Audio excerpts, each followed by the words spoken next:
سورہ توبہ کی آیت نمبر 18 ہے۔ اعوذ باللہ من الشیطان الرجیم،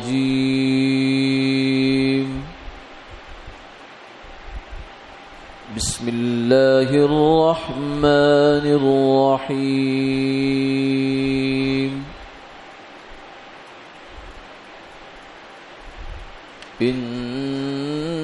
انما يعمر مساجد الله من آمن بالله واليوم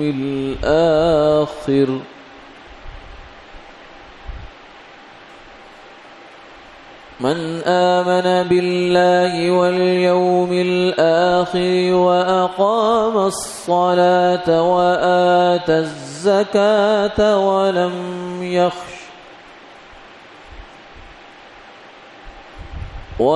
يخش إلا الله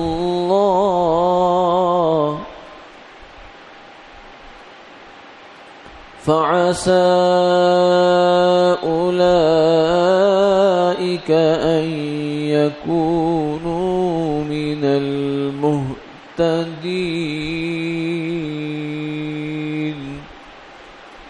صدق الله العظيم۔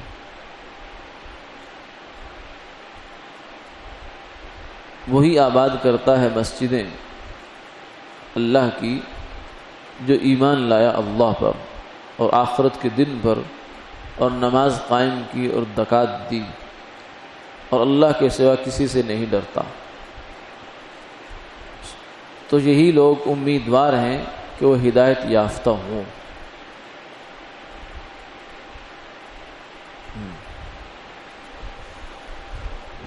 گزشتہ آیت میں یہ بات بیان ہوئی تھی کہ اللہ کی مسجدیں جو اللہ کے گھر ہیں، اس کی آباد کاری اور اس کی تولیت، اس کا انتظام و انصرام یہ کافر کے پاس کیسے ہو سکتا ہے؟ کیونکہ کافر تو خدا کو مانتا نہیں ہے۔ ماننے کا مطلب یہ ہے کہ جیسا ماننا چاہیے ویسا نہیں مانتا۔ ماننے کو تو بت پرست بھی مانتا ہے، لیکن جیسا ماننا چاہیے ویسا نہیں مانتا۔ آمنت باللہ کما ہوا باسمائہ وصفاتہ، میں اللہ پر ایمان لایا، کیسے؟ کما ہوا، جیسا وہ ہے، باسمائہ وصفاتہ، اس کی تمام صفات پر اور اس کے تمام ناموں پر، اسماء پر۔ یعنی اللہ تعالیٰ کو میں صرف ایک مبہم سی ایک ہستی نہیں مانتا کہ بس یہ کوئی ہے پتہ نہیں کیا ہے کیسا ہے، اگرچہ اس کا ادراک نہیں کر سکتے، لیکن اتنا مجھے پتا ہے کہ اس کی صفات ہیں، اس کی ایک ذات ہے، اس کی صفات ہیں، وہ حی ہے، وہ علیم ہے، وہ قدیر ہے، وہ مرید ہے، وہ متکلم ہے، وہ سمیع ہے، وہ بصیر ہے، وہ ساری صفات کا مالک ہے۔ وَلِلَّهِ الْأَسْمَاءُ الْحُسْنَى فَادْعُوهُ بِهَا وَذَرُوا الَّذِينَ يُلْحِدُونَ فِي أَسْمَائِهِ۔ اللہ تعالیٰ کے لیے تمام اچھے نام ہیں، تو اللہ کو ماننا اس کی صفات کے ساتھ، یعنی جیسا ماننا چاہیے ویسا مانے، اور صحیح معنوں میں، یہ نہیں ہے کہ ناقص مان رہا ہے۔ تو اس نے خدا کو ناقص مانا، اس نے گویا مانا ہی نہیں ہے۔ تو اس نے فرمایا کہ اس شخص کو مسجدیں آباد کرنے کا حق حاصل نہیں ہے جو کفر پر جمع ہوا ہے، شاہدین علی انفسہم بالکفر۔ تو حق کس کا ہے پھر؟ یعنی ایک طرف اس کو تو نفی کر دی کہ ان کو حق نہیں ہے، پھر ہے کس کو؟ ظاہر ہے کہ اللہ تعالیٰ کی مسجدوں کا آباد تو کوئی کرے گا، بیت اللہ کو بھی اور باقی جگہوں کو بھی۔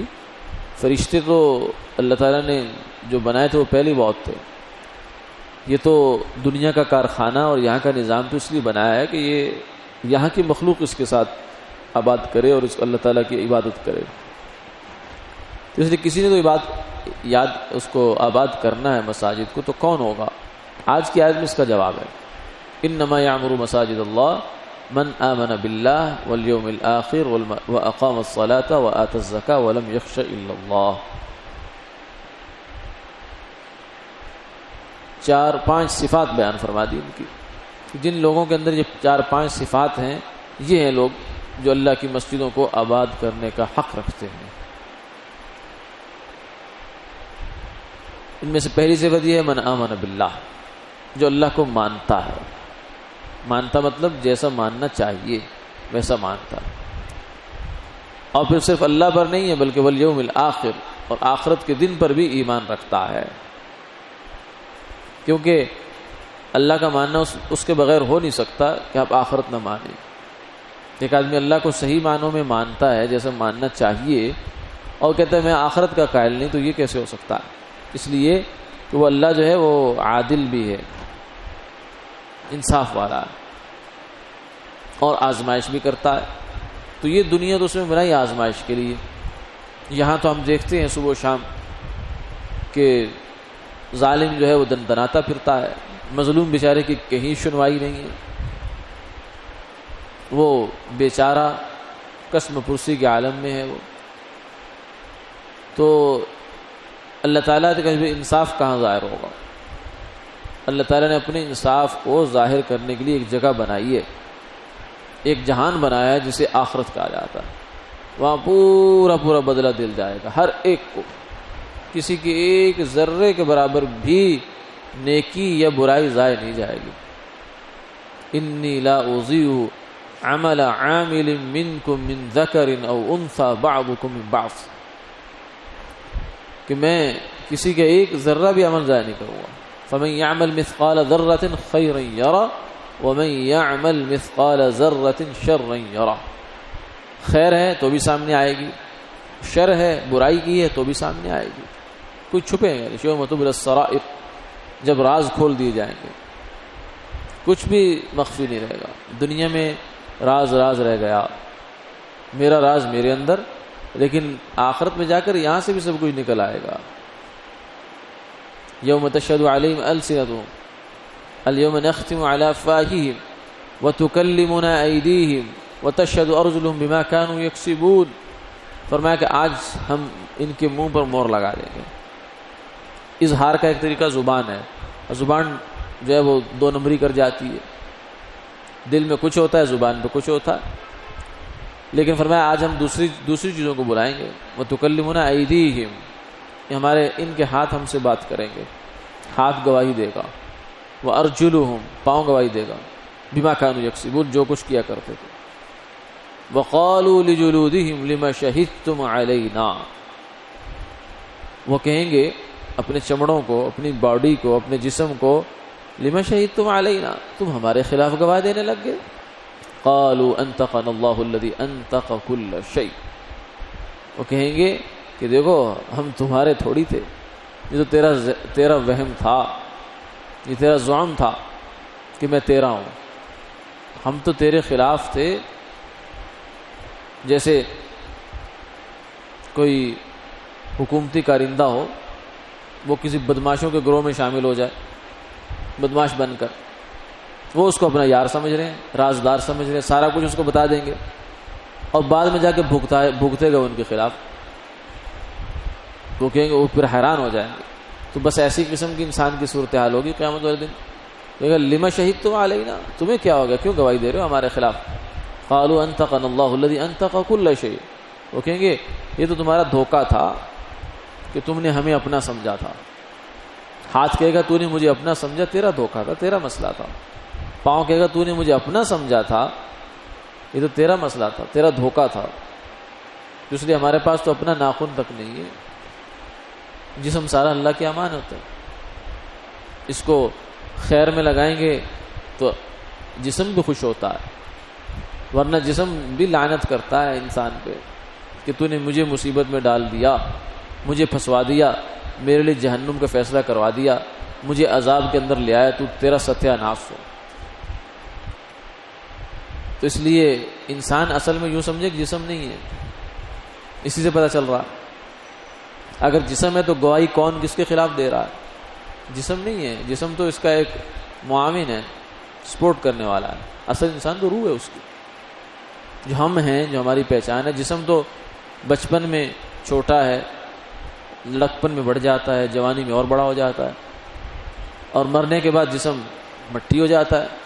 لیکن انسان پھر بھی رہتا ہے، اس کو عذاب بھی ہوتا ہے، اس کو ثواب بھی ہوتا ہے، اس کے جسم کے ساتھ اس کا تعلق بھی کہیں نہ کہیں ہوتا ہے. لیکن بظاہر تو یہ کہانی یہ جو جسم کی حالت ہے یہ تو ختم ہو جاتی ہے، لیکن انسان پھر بھی ہے، انسان ختم نہیں ہوتا. تو انسان کچھ اور ہے، جسم نہیں ہے. اس جسم کو بنانے کے لیے ہم ساری زندگی لگا دیتے ہیں، اس جسم کی چمڑی ٹھنڈی کرنے کے لیے اے سی لگواتے ہیں، سردیوں میں ہیٹر لگاتے ہیں، پھر کھانے لذیذ سے لذیذ کھانے ہم جسم میں ڈالتے ہیں، اچھے پہناوے پہنتے ہیں، گاڑی مکان یہ وہ فلور پروٹوکول سب یہ جسم کی ضروریات ہیں.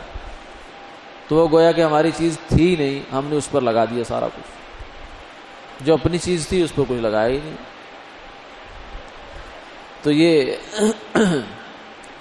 آخرت کا دن اللہ تعالیٰ نے اس لیے رکھا ہے، انصاف کا دن ہے ایک، جو وہاں سب کچھ کھل جائے گا. تو اللہ تعالیٰ کو صحیح معنوں میں وہی انسان مانے گا جو اللہ کے انصاف پر بھی یقین رکھتا ہے. اور اللہ کے انصاف کو انسان مانے اور آخرت نہ مانے، یہ کیسے ہو سکتا؟ کیونکہ دنیا میں انصاف ہوتا نظر نہیں آتا ہمیں بظاہر. اللہ خود بھی کہتے ہیں نہیں، ہم نہیں، یہاں نہیں کرتے. جو تم یہاں انصاف کی توقع باندھتے ہو یہ تمہاری خام خیالی ہے، ہم یہاں کریں گے نہیں. وَلَا تَحْسَبَنَّ اللَّهَ غَافِلًا عَمَّا يَعْمَلُ الظَّالِمُونَ. ظالم جو کچھ کر رہے ہیں اللہ کو ہرگز کبھی بھی گمان نہ کرنا اللہ غافل ہے، غافل نہیں ہے. پھر پکڑتا کیوں نہیں؟ انما یؤخرهم لیوم تشخص فیہ الابصار. وہ دن کہ جس دن آنکھیں چڑھ جائیں گی، اس دن کے لیے اللہ اس کو ڈیلے کر رہا ہے، مؤخر کر رہا ہے. اگر دنیا میں وہ اصل میں پکڑ پہ آ جائے تو دنیا کا اتنا ظرف نہیں ہے. دو وجہ ہیں یہاں. دنیا میں عذاب اس لیے نہیں ہوتا، ایک تو اس وجہ سے کہ اگر دنیا میں پکڑ بہت زیادہ شروع ہو جائے، پکڑ دھکڑ شروع ہو جائے، اسی طرح سے جیسے کہ حق ہے، ہر عمل پر گویا کہ عذاب شروع ہو جائے تو کون بد عمل ہوگا؟ بد عملی تو ختم ہو جائے گی. تو پھر اللہ تعالیٰ کے جو نظام اور اس نے بنا رکھا ہے یہ سارا سلسلہ فیل ہو جائے گا. اور دوسری وجہ یہ ہے کہ اس دنیا کے اندر استعداد نہیں ہے، نہ ہی نیکی کا بدلہ اٹھانے کی اور نہ برائی کا بدلہ اٹھانے کی.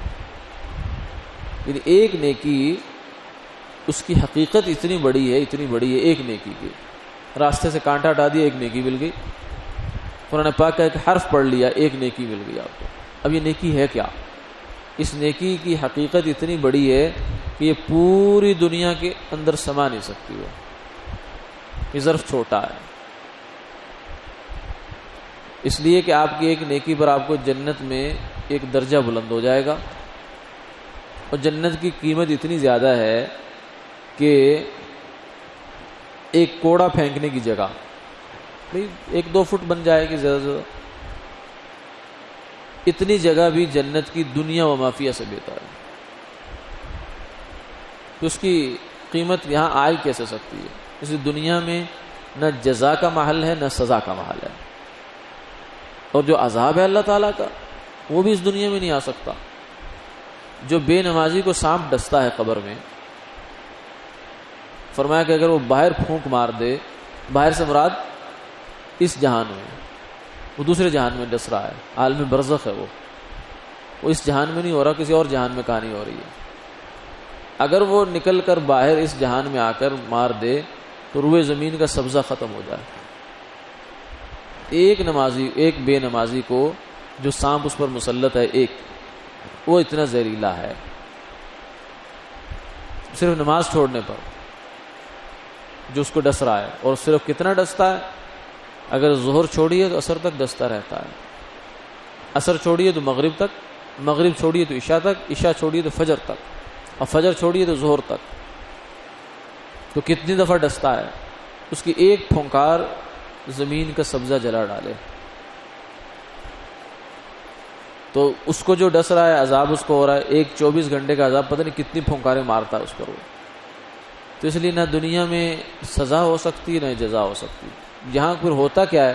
جو کچھ ہوتا ہے تھوڑے بہت ہلکے پھلکے جھٹکے ہوتے ہیں، بس اس کا نمونہ ہے. بس عذاب جو یہاں کا دنیا کا عذاب ہے وہ اصل عذاب تو ہے ہی نہیں.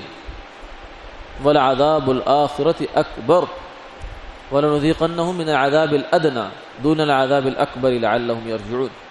ہم انہیں دنیا میں ہلکا سا چکھاتے ہیں، مزہ چکھاتے ہیں، سزا کا. سزا نہیں دے رہے، اس کا نمونہ دکھا رہے ہیں بس.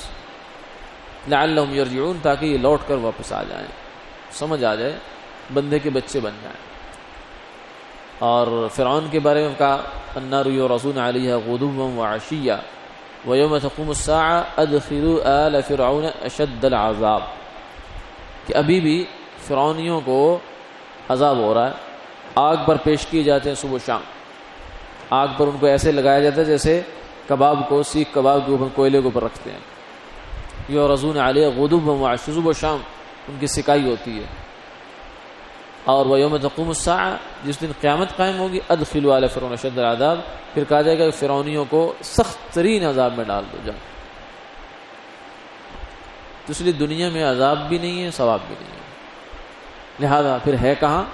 وہ ہے الیوم الآخر، آخرت کا دن اللہ تعالیٰ نے اسی کام کے لیے بنا رکھا ہے۔ سنفرغ لکم ایھا الثقلان، اے جن و انس آج ہم تمہارے طرف فارغ ہو کے آ گئے۔ فارغ تو اللہ تعالیٰ، مصروف تو پہلے بھی نہیں ہے، مقصد یہ تھا کہ یہ دنیا کے جہان میں عذاب ہو نہیں سکتا تھا، مجبوری تھی، نظام کی مجبوری تھی،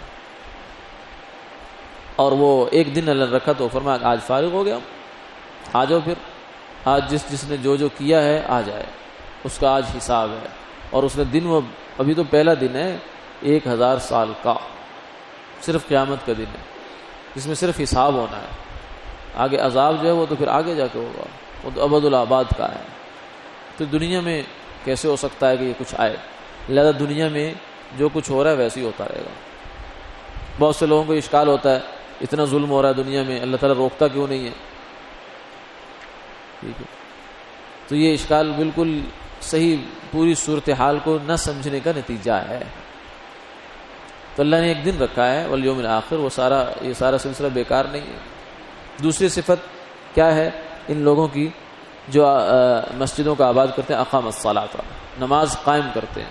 نماز قائم کرنے کا مطلب نماز جاندار بناتے ہیں، شاندار بناتے ہیں، صرف پڑھتے نہیں ہیں کہ آئے اور وقت بے وقت کی 2 ٹکریں ماری اور چل دیے، نہ نماز میں ہوش ہے کیا پڑھ رہے ہیں، کیا کر رہے ہیں، اور نہ نماز ڈھنگ سے طریقے سے پڑھ رہے ہیں۔ نماز میں کبھی دائیں میں دیکھ رہے ہیں، کبھی بائیں دیکھ رہے ہیں، کبھی ادھر کھجلی ہو رہی ہے، کبھی ادھر کھجلی ہو رہی ہے، کبھی پاؤں اٹھایا جا رہا ہے، کبھی انگلیوں کو حرکت دی جا رہی ہے، کبھی کچھ کبھی کچھ۔ یہ نماز نہیں ہے، بس ایک عجیب و غریب قسم کا مذاق ہے۔ تو یہ نماز نہیں ہے۔ نماز تو وہ ہے کہ جہاں آدمی بس کھڑا ہے تو دیکھنے والے کو گمان گزر جائے کہ گزر گیا۔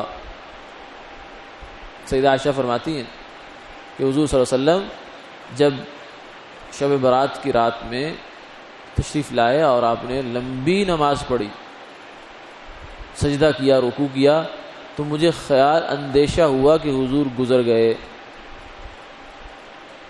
اب یہ جو اندیشہ ہوتا ہے، کیا اس نماز میں ہو سکتا ہے جس میں آدمی کھجلی کرتا رہتا ہے، جس میں حرکتیں کرتا رہتا ہے دائیں بائیں کی؟ اس میں تو نہیں ہو سکتا۔ اس نماز میں اندیشہ ہوتا ہے جہاں لگے کہ بندہ دنیا سے رخصت ہو گیا، جہاں بس سانس کی بھی شاید آواز نہ آئے۔ اتنی پرسکون نماز پڑھتے تھے حضور صلی اللہ علیہ وسلم، اور صحابہ بھی ایسے ہی پڑھتے تھے۔ تو آج کل ہماری عجیب و غریب جو ہے بدعت داخل ہوگی ہماری نمازوں میں، ہر بندہ نماز میں حرکت کیا جا رہا ہے، ہر بندہ۔ بعض دفعہ ناک صاف کر رہا ہے، اس کو دیکھتا بھی اس میں سے کیا برآمد ہوا، داڑھی سے کھیل رہا ہے، کپڑوں سے کھیل رہا ہے، رکوع سے اٹھتا ہے کپڑے دونوں ہاتھوں سے پیچھے ٹھیک کرتا ہے، رکعت سے واپس اٹھ کر کے دونوں ہاتھوں سے پچھلا پلہ ٹھیک کر رہا ہے۔